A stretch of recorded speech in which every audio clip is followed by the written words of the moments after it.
ये कहानी इन 3 रंगों की है। वीरों के बलिदानों से रंगा केसरी, हरे मैदानों ने बिखरी खुशहाली। सफेद रंग अमन का भी है इसमें शामिल। इन रंगों से मिलकर बना है हमारा तिरंगा। इसे पहनकर जब एक खिलाड़ी मेडल लाता है, पूरा देश उसके साथ जीत कर आता है। इसरो का रॉकेट इस निशान को लेकर सितारों तक हमारी शान बढ़ाता है। इस तिरंगे की आन बने सरहद पर खड़े जवानों के साथ आइए सल्यूट करते हैं अपने तिरंगे को और देखते हैं इसे जुड़ी कुछ कहानियां। तिरंगा।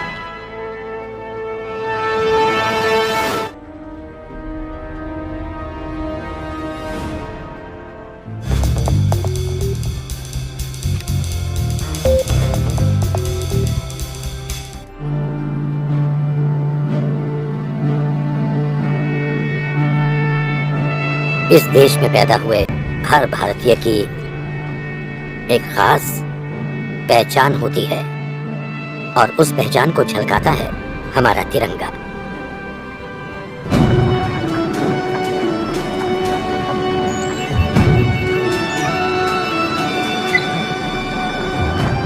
ये मेरे लिए एक तीर्थ यात्रा जैसा है। हर साल वहां जाकर सिर झुकाना न सिर्फ अपने बेटे की खातिर बल्कि उन सब नौजवानों की खातिर जिन्होंने वहां अपनी जिंदगियां कुर्बान की हैं। 1999 में लड़ी गई थी अब तक की सबसे खतरनाक जंग। उस पल तो जैसे सारे सपने ही बिखर गए। को झलकाता है जो भारत के लोगों को आपस में जोड़ती है, चाहे वो जहाँ से भी हो या फिर जिस भी कल्चर या तबके से आते हो। झंडा उन सभी को एक करता है।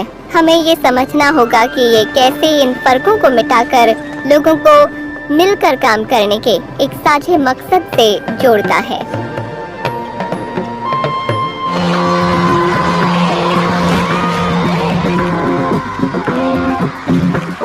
आज हमारे किट के साथ ये फ्लैग अगर अटैच हो रहा है, हम सबके लिए एक रिमाइंडर है कि क्यों हम यहाँ पे हैं।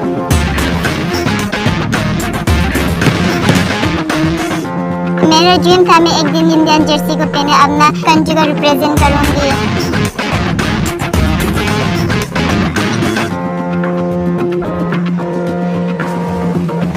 मैंने पहली बार इंडिया का जर्सी पहना तो वो ज्यादा प्राउड फील हुआ।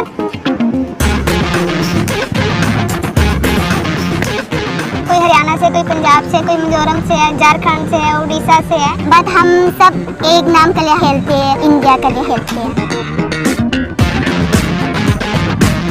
जब आप यहाँ पे आते हो और आप एक इंडियन टीम की तरह खेलते हो ना, आप वो फ्लैग को रिप्रेजेंट करने के लिए खेलते हो। एंड जब हम ग्राउंड में उतरते हैं ना, तो हम इसकी रिस्पेक्ट के लिए खेलते हैं।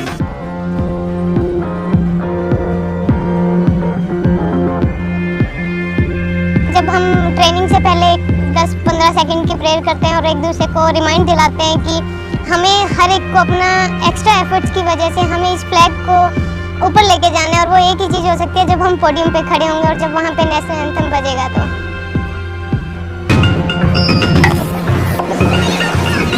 नेक्स्ट ओलंपिक के लिए हमें यही एम है, हमें मेडल लेके वापस आना है।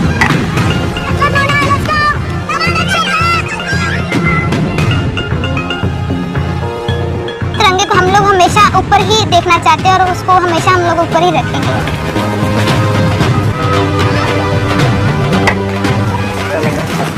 स्पोर्ट्स एक ऐसी चीज है जो पूरे देश को यूनाइट कर देता है। कि इस तिरंगे के पीछे बहुत सारे इंडियंस हैं जिनको हम रिप्रेजेंट कर रहे हैं।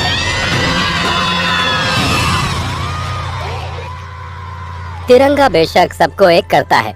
हम इसके नीचे इकट्ठा होते हैं, मौका चाहे खुशी का हो या गम का। जब भारत के एथलीट्स बाहर जाकर गोल्ड मेडल जीतते हैं तो ये झंडा ही होता है जिसके लिए सब खड़े होते हैं। ये और बेशक साथ में राष्ट्रगान और देशभक्ति से जुड़ी बाकी चीजें, ये हमारे नेशनहुड को, हमारी भारतीयता को, साझी समझ को झलकाती हैं।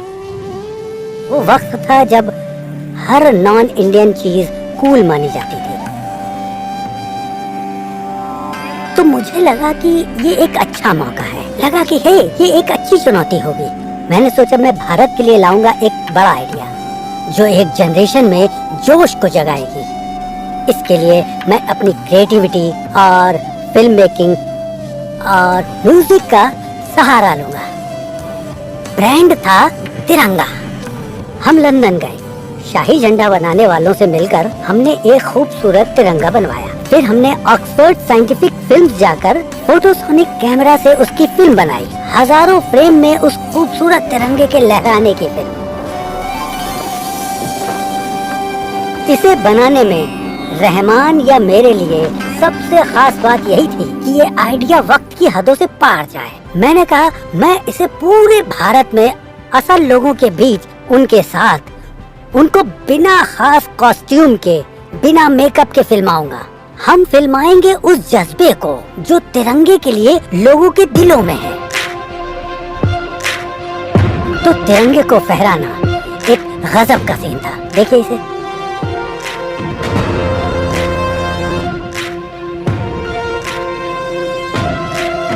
हजारों लोग एक साथ आते हैं और ये है बड़ा तिरंगा।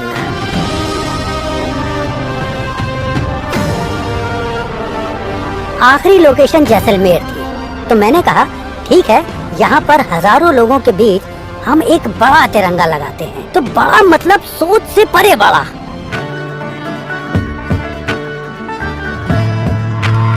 अगस्त 26 जनवरी को फ्लैग होस्टिंग करे तो देखते हैं ना, सब लोग को घर होता है।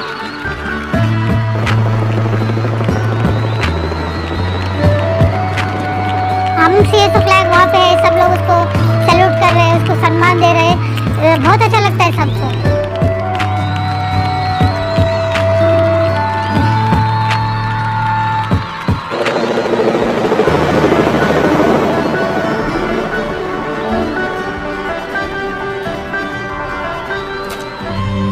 नेशनल फ्लैग के पहले वर्जन में एक बहुत अलग सा झंडा दिखा था आज के झंडे के मुकाबले। उसमें 3 पट्टियां थी। पहली हॉरिजॉन्टल पट्टी पर कतार से कमल के फूल थे, बीच वाली पर वंदे मातरम लिखा था देवनागरी स्क्रिप्ट में, और सबसे नीचे की पट्टी पर सूरज और चांद बने थे।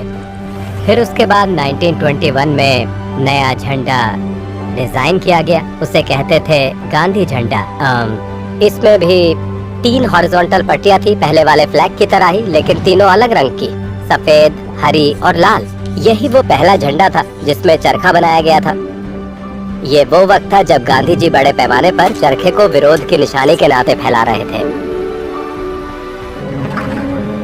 एक और झंडा डिजाइन किया गया जिसे पिंगली वेंकैया ने बनाया था। उन्होंने काफी सारे झंडे बनाए थे। इनमें से एक झंडा कांग्रेस पार्टी के झंडे के तौर पर मशहूर हुआ। इसमें भी 3 हॉरिजॉन्टल पट्टियां थी। सबसे ऊपर वाली पट्टी केसरिया, बीच वाली सफेद और नीचे वाली हरी।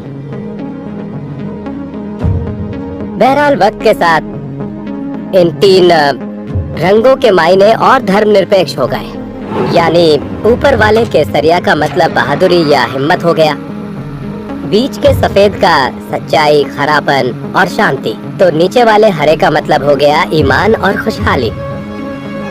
अब बात करते हैं 1947 की। कांग्रेस पार्टी के झंडे में एक बदलाव करके उसे इस्तेमाल किया गया। बदलाव ये था कि चरखे की जगह अशोक चक्र या कहा जाए धर्म चक्र बनाया गया। जुड़े लोगों और नाटक करने वाले लोगों का सम्मान करते हैं। इस मौके पर उन्हें सम्मानित किया जाता है, राष्ट्रगान गाते हैं और तिरंगे को सलाम देते हैं। इस चीज ने लोगों को जोड़ा हुआ है। उनकी सोच भले अलग होता है, पर जब वो यहाँ तिरंगे के सामने इकट्ठे होकर इसे सलामी देते हैं तो असल में वो एक दूसरे को सलामी देते हैं। इससे गांव में आपसी मोहब्बत बढ़ती है। जो भी तिरंगा लेता है उसके अंदर अपने से इसलिए लगाव पैदा होता है, भले ही कोई किसी जाति, नस्ल या दायरे से आता है। तिरंगा हम सबको एक करता है।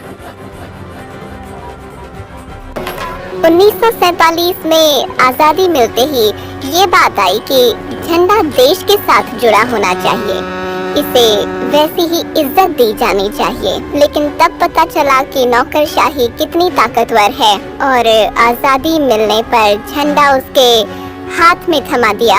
लेकिन उन्होंने झंडा फहराने के दिन को और जगहों को भी तय कर दिया। तिरंगा इस देश के लोगों को एक करने का काम करता है। ये सिंबल है एक देश के नाते भारतीयों का। ये भारतीय सत्ता का सिंबल नहीं है। भारत की सत्ता का मतलब भारत के लोग नहीं है। अजीब बात थी। टोन्स में बांट रहे हैं। ये एक साझा हल तो नहीं होगा, लेकिन इससे कुछ समाधान जरूर मिलेगा, जिसे इलाकों के जमीनी हालात के हिसाब से देश भर में लागू किया जाएगा।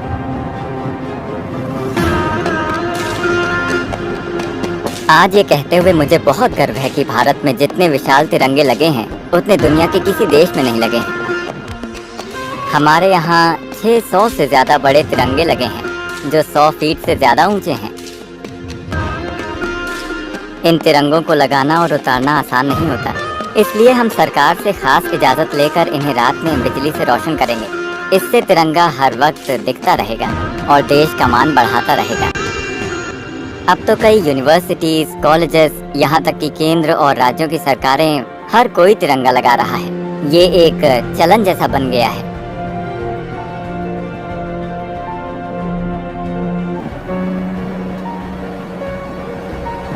झंडा एक बहुत खास पहलू बना हुआ है। अब इसे हर कोई लगा सकता है, फहरा सकता है। अब ऐसा नहीं है कि ये बस सरकार के विभागों में किसी खास दिन पर ही फहराया जाएगा। अब तो इसे लोग अपने जज्बातों से जोड़कर शान से फहराने लगे हैं।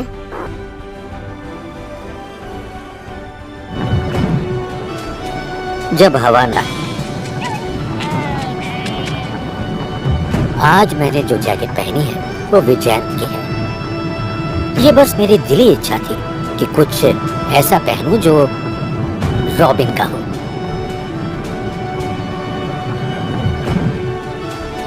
जब हवा ना बह रही हो और कोई मुझसे बात ना कर रहा हो, तब कुछ मिनट के लिए मेरे उससे तार जुड़ जाते हैं और मेरे सामने होता है तो बस वो। आओ झुककर करे सलाम उन्हें, जिनके मुकद्दर में ये मुकाम आता है। बड़े ही खुश नसीब होते हैं वे लोग जिनका लहू वतन के काम आता है। जय हिंद।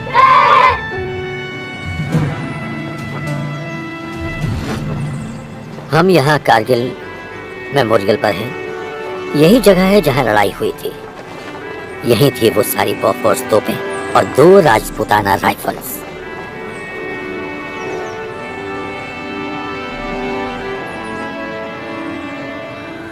हम यहाँ आते हैं तो दिल जैसे भर आता है।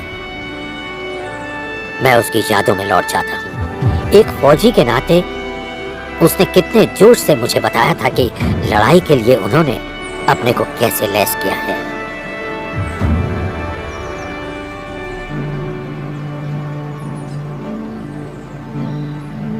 कोई फौजी और एक पिता वहां आकर कैसा महसूस करता होगा, जहां वो और उसका बेटा दोनों सर्व कर चुके हैं 30 साल के फासले पर।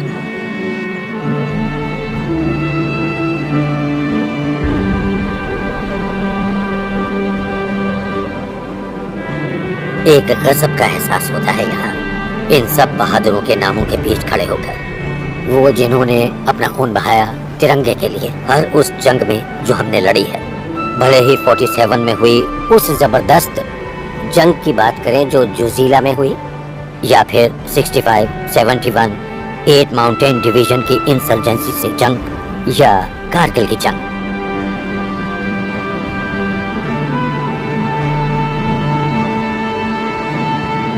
ये एक खास यादगार है।